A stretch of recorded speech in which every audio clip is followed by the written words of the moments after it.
La semana en RCR.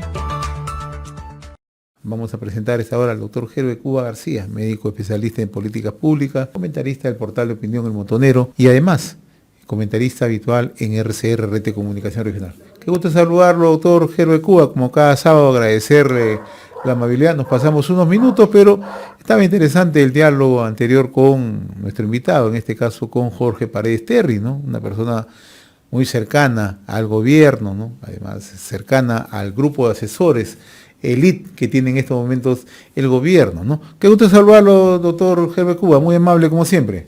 Muy buenos días, señor José Hernández. Un saludo a través suyo a todo el país. Semana agitada, ¿no? Como las últimas que venimos conversando, ¿no? No hay una semana de tranquilidad. ¿Por dónde comenzamos, no? ¿Por dónde las marchas, las decisiones del Congreso, el presidente está a la ofensiva? ¿Por dónde comenzamos? Mire, yo creo que se ha agregado un nuevo actor que tiene desajuste con la realidad nacional. Por un lado estaba el actor que era el Congreso de la República, que tiene serios problemas en ver la nación nacional. Por otro lado teníamos el Poder Ejecutivo. Por ahí en la Fiscalía de la Nación empezaba a hacer un trabajo totalmente importante, pero ahora han aparecido los empresarios en el CADE, cuya agenda era increíble. La agenda parecía la agenda de un país extranjero, no la agenda del Perú. Realmente he quedado impresionado sobre los 3 puntos de agenda que demuestran que el empresariado peruano pues, no es capaz de leer lo que ocurre en el país.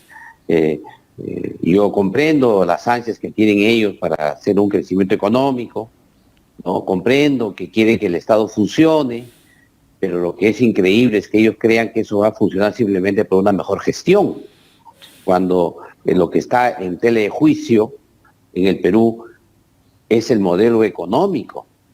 Lo que está en tela de juicio es la economía social de mercado que ampara la constitución política del país. Y lo que ellos han señalado es que creen que eso no está en discusión. No hay un tema de instituciones que funcionen, pero no ven que está en cuestionamiento la esencia misma del sistema económico.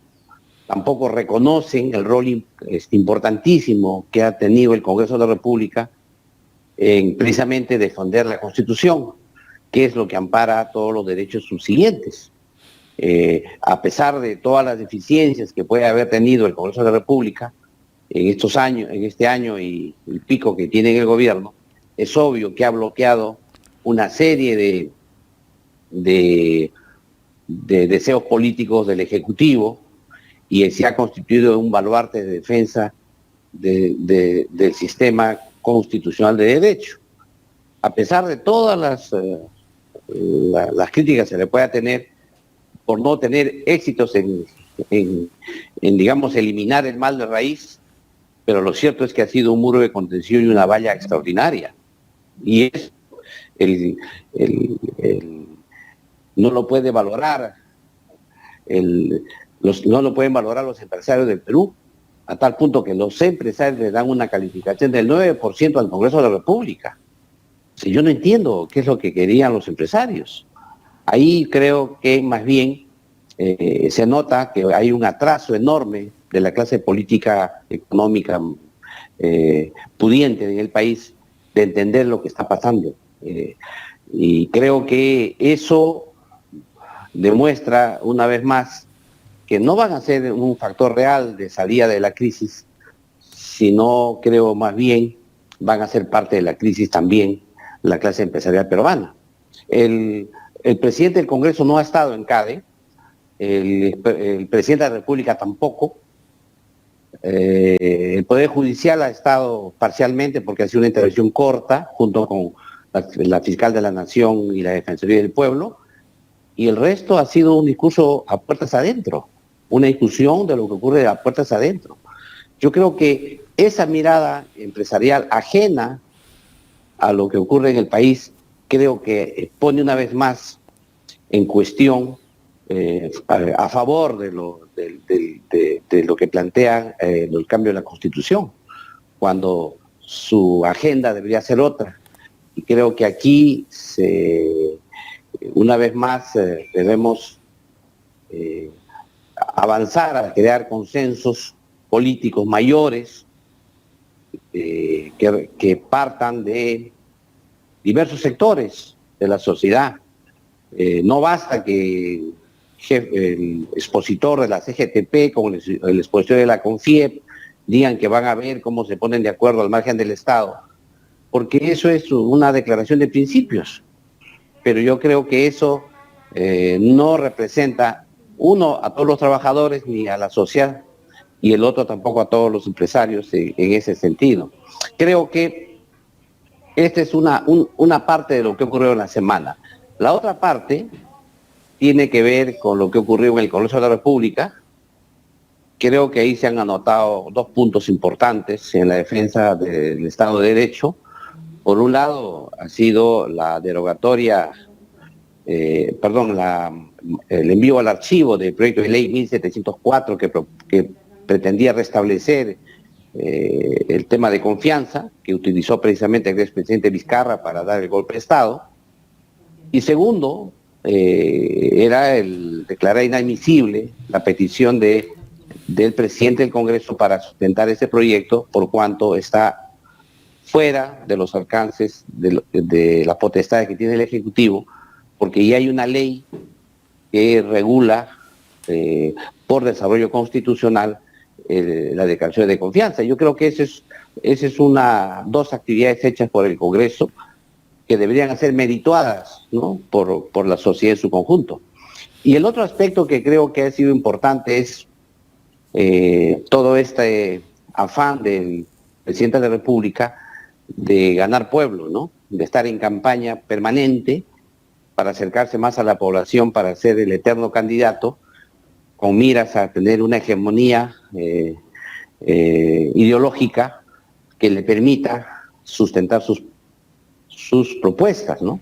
Lo que él busca realmente es buscar un pensamiento hegemónico, y para esto recurre a los sectores sociales más importantes, pero hemos visto que no tiene los alcances necesarios. Ese es su deseo, lograr que la población en su conjunto plantee pues que el tema constitucional es un tema inevitable, que el Congreso es una rémora insalvable, que los empresarios son muy egoístas y ven sus temas muy personales, y que finalmente la única solución está en la propuesta que él hace con el pueblo. Pero estas propuestas que él señala, pues calan solamente en sus militantes, en sus funcionarios y quizá en su prensa más allegada, pero eso no ha logrado calar en la gran mayoría de la población. Por eso es que creo que no debería ser mezquino reconocer las acciones que han hecho de alguna manera sectores que sí están peleando o están enfrentando realmente los intentos desestabilizadores desde el Ejecutivo. Ahora, en el caso de la lectura que hay respecto al país, ¿no?, usted ha señalado, en el caso del sector empresarial no tiene una lectura real de lo que está pasando en el país. Tampoco la podemos ver por el lado del Ejecutivo. Usted acaba de señalar, el presidente siempre está en sus espacios comunes, ¿no?, atacando al Congreso, atacando a los sectores desestabilizadores, volviendo a convocar, ¿no?, a frentes regionales, a instituciones como las rondas campesinas, gremios, etcétera, etcétera, ¿no? Lejos de echar una mirada para encontrarle salidas, lo que estamos es nuevamente polarizando más el país, ¿no?, tanto desde el Congreso como desde el Ejecutivo. Pero esta semana también hemos tenido una marcha de respaldo al presidente Pedro Castillo, ¿no? Entonces, todo esto ya no configura solamente un escenario, ¿no?, que antes era la pugna permanente entre Ejecutivo y Legislativo. Hoy la calle, aunque tibia, el 5 de noviembre y hace poco el día miércoles, en las calles de Lima, también hubo nuevamente movilizaciones, ¿no? Entonces, ¿cómo entender ahora la salida? ¿Hacia dónde estamos caminando? Mire, primero, para poder llegar a la salida tenemos que encontrar la causa fundamental de la crisis, y ahí yo veo lecturas diversas, pero que no apuntan a la causa fundamental. Y en este tema tiene que ver con esta reforma política que se hizo en el país, que que planteó pues la exacerbación del individualismo en un país que requiere, que es una economía social del mercado, y por lo tanto el individuo está matizado con relaciones de las colectividades, de las comunidades, etcétera. Este es un tema esencial, porque finalmente desde estos dos extremos, el extremo súper individualista y el extremo colectivista, se generan espacios de confrontación contra la constitución política. Unos quisieran reformar la constitución en un aspecto y otros en otro, y ahí se genera una especie de confrontación. Sin embargo, esto tiene que darse solución, y la solución que se tiene que dar para salir de la crisis pasa precisamente, primero, por quitar el espacio de esta confrontación a los elementos radicales que generan esto. En el caso del Ejecutivo tenemos la forma permanente de destrucción de la sociedad, permanente de destrucción de la estructura del Estado. Hay un cuestionamiento permanente, y además de eso, los niveles altísimos de corrupción que generan pues una falta de adhesión al sistema democrático y a la constitución política del país. Pero por el otro lado, los mecanismos son difíciles porque existe de parte del Congreso una oposición dentro del Congreso, es decir, congresistas que apoyan al Ejecutivo, que cada día se han incrementado más y que hace muy difícil poder discutir esos temas, a pesar de los documentos, las pruebas que puedan haber. Las votaciones son increíblemente paritarias. En este escenario se ha creado lo que es la acusación constitucional en la Subcomisión de Acusaciones Constitucionales del Congreso, y se ha tenido una votación de 11 votos a favor de acusar al presidente frente a 10 en contra. Esta representación muy frágil, esta mayoría muy frágil, hace que en la comisión permanente no sea impredecible el resultado, y peor aún en el Pleno. Lo que sí va a ser importante es que el presidente acuda al Congreso de la República, por lo menos a retractarse lo que dijo en esa emisión, en esa entrevista que se hizo por el tema de las fronteras del mal para Bolivia. Por lo menos, digamos, que eso hasta la fecha no lo ha hecho el presidente personalmente. Pero eso es una parte. Todavía está complicado avanzar en los otros dos mecanismos que se tienen para poder lograr el relevo constitucional del presidente de la República. Pero además de eso, usted ha señalado la calle. La calle tiene ahora una importancia gravitante mayor, pero como ya lo he expresado en otra oportunidad, no hay un actor decisivo. El gobierno alzó a los reservistas, ayer ha vuelto a apelar a los ronderos, ha dicho que inclusive en Hualgayoc se va a reunir el día de hoy con los ronderos, no sé si ya lo habrá hecho. La idea es buscar una fuerza social relevante que le permita hacer los cambios. Y en el sector del Congreso de la República existe una permanente demolición de sus cuadros más importantes, precisamente para evitar lograr la adhesión de la calle. Y acá hay dos tipos de personas, dos tipos de grupos, digamos. Unos que atacan al gobierno, pero también atacan al Congreso con la idea de decir que se vayan todos.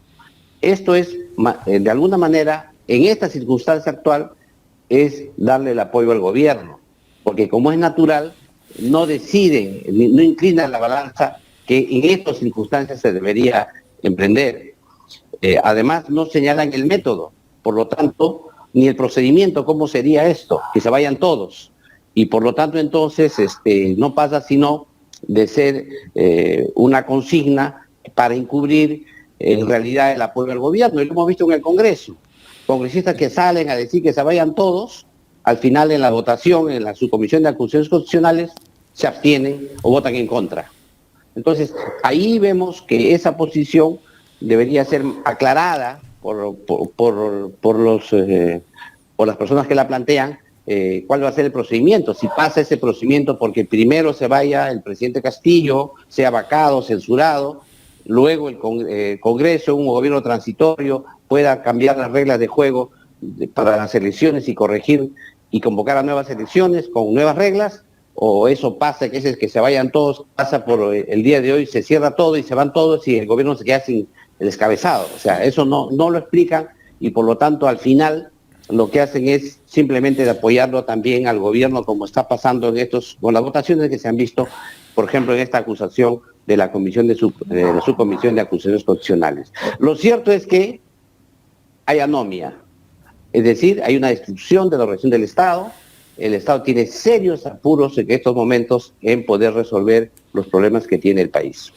Y estamos a pocos días de la llegada de la misión de la OEA, ¿no? Que también ya me imagino el gobierno debe estar trazando una estrategia y ya, pero tenemos, como usted también ha señalado, ¿no?, una serie de hechos, de una sucesión de hechos que van a tener que ser tomados en cuenta por la misión de la OEA. Si es que es una misión que va a recoger de manera abierta todos los casos que se están presentando, ¿no? Porque Paula... Yo creo ahí, como hemos expresado en alguna oportunidad en este medio, creo que va a haber una mayor confrontación en la avenida de la OEA, y ya la está ocurriendo actualmente. La próxima semana ha sido ya citado para el día miércoles el presidente de la República a la Comisión Permanente para que haga sus descargos para la votación posterior de si se le acusa o no, y esto, como es natural, si esto es así, va a tener que ir al Pleno, y si es no, se archiva, pero sea cual sea la situación, ya va a estar aquí la misión de la OEA y va a poder ver de cerca el conflicto que se tiene en la aplicación de la Constitución a un caso concreto de corrupción de un presidente de la República. Pero además de eso, se va a ver otro tema, va a estar el tema de Bolivia, y el tema de Bolivia, de salir al mar a Bolivia, de alguna manera va a internacionalizar el conflicto del Perú. No nos olvidemos que los que vienen son cancilleres en ejercicio, no son delegados, ¿no?, o personalidades, sino son cancilleres en ejercicio que vienen con sus propios intereses nacionales a ver la problemática del Perú. Y en consecuencia eso también puede pasar por un agua tibia, ¿no?, en función de los intereses que pueda tener el gobierno de Bolivia o intereses que tengan los demás países limítrofes del Perú para congraciarse con Bolivia, por ejemplo. Puede ser eso pasado por agua tibia, cuando en el fondo para el Perú es un problema de fondo, que es que el presidente de la República debe respetar la soberanía nacional en todos los casos. Por otro lado, también hay que señalar que no es lo mismo Bolivia-Mar, que que no otorga soberanía al gobierno boliviano, con lo que propuso el presidente de la República mediante un referéndum, que eso sí era otorgar soberanía al gobierno boliviano. En consecuencia, son dos cosas totalmente distintas. El primero de los casos está en el marco constitucional y el segundo, el que hizo el actual presidente de la República, es una infracción a la Constitución, porque eso no le permite la Constitución política del Estado. Por lo tanto, entonces, si eso no se aclara, si hay toda una confusión, inclusive de muchos analistas políticos que quieren generar similitudes para tratar de lavarle la cara al presidente de la República, yo creo que eso no sé cómo se puede entender. Lo cierto en esta circunstancia está que viene la OEA con sus propios intereses, porque son cancilleres en ejercicio, hay que recordarlo bien, y con una recomposición de fuerzas que ha habido a raíz de la elección que ha tenido Brasil, y claro, en esta circunstancia no nos olvidemos y que tomar en cuenta que estos días ha habido la reunión de Puebla en Colombia, donde ha hecho una reconfiguración no solo ideológica, sino pragmática y programática para lo que se viene ahora que hay más gobiernos progresistas en América Latina.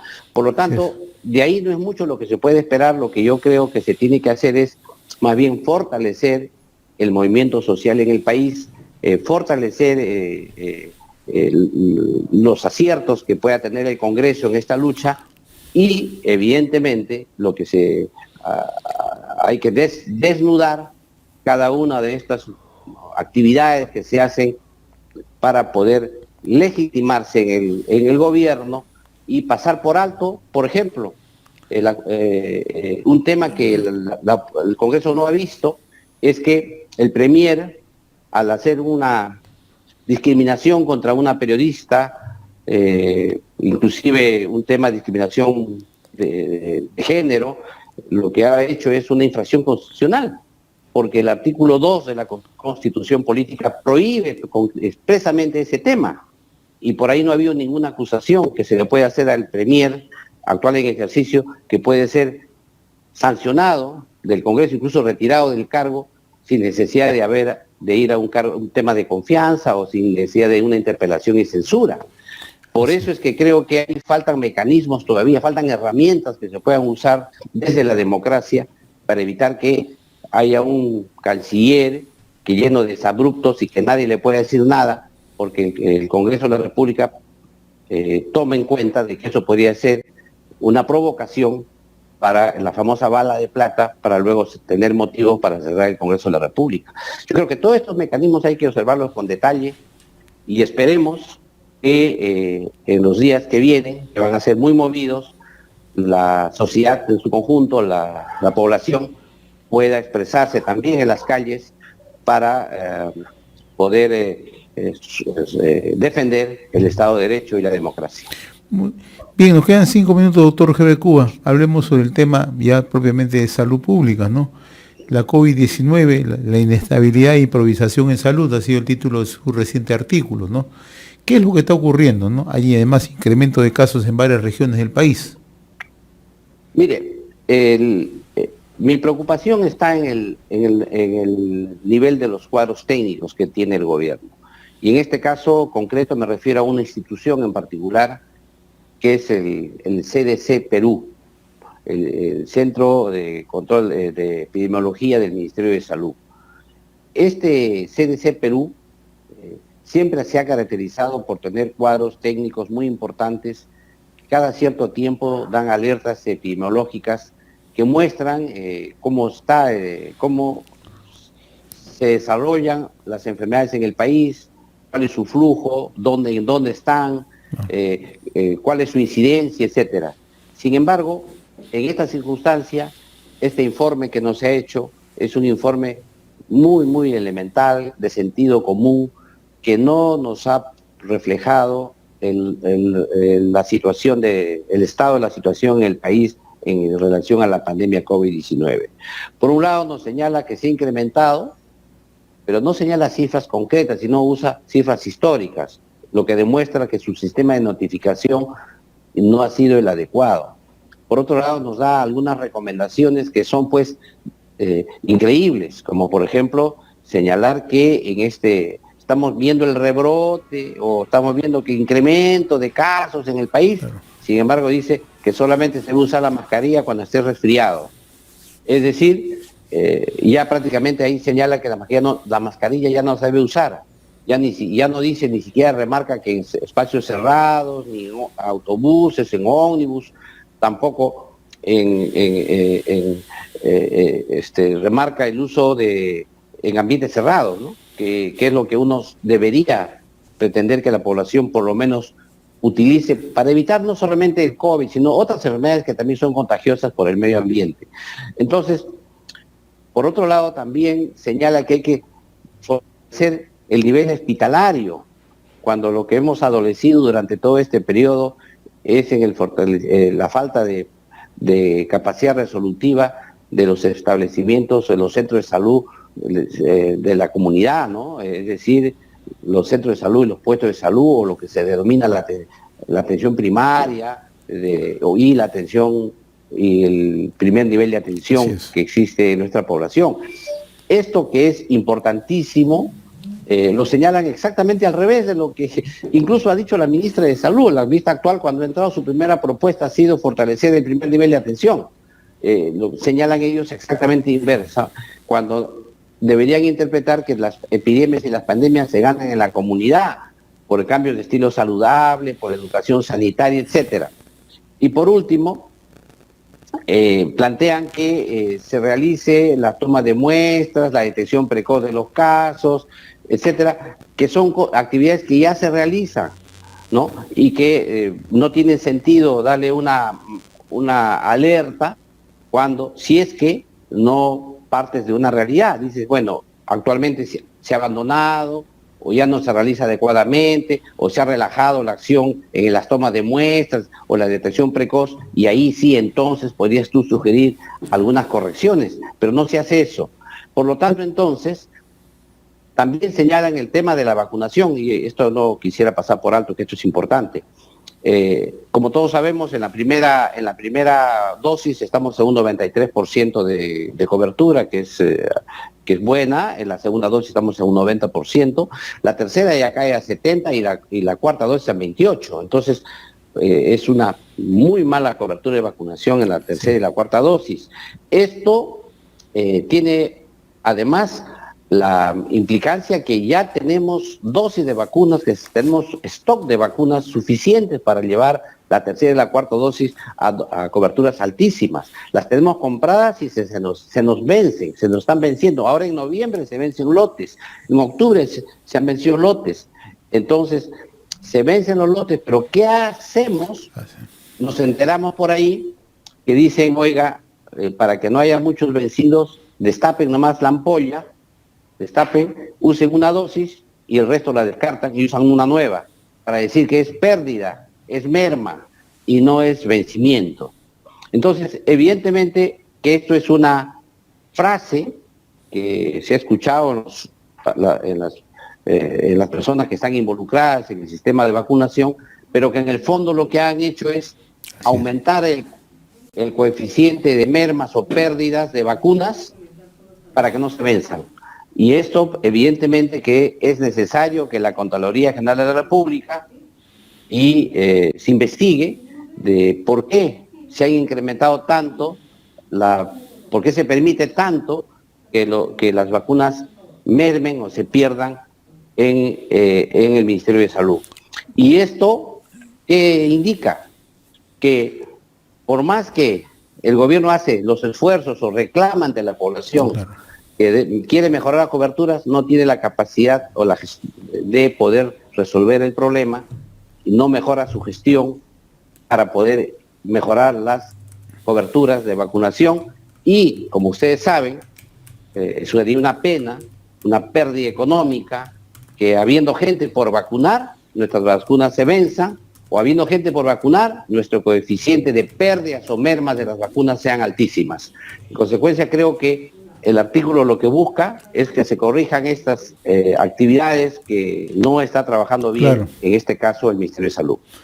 Muy bien, doctor Jorge Cuba, como siempre, muy agradecido por compartir esta comunicación cada sábado a través de la semana en RCR, Red de Comunicación Regional. Ha sido un gusto conversar con usted como siempre, muy amable, buen día. Muy agradecido, un abrazo. La semana en RCR.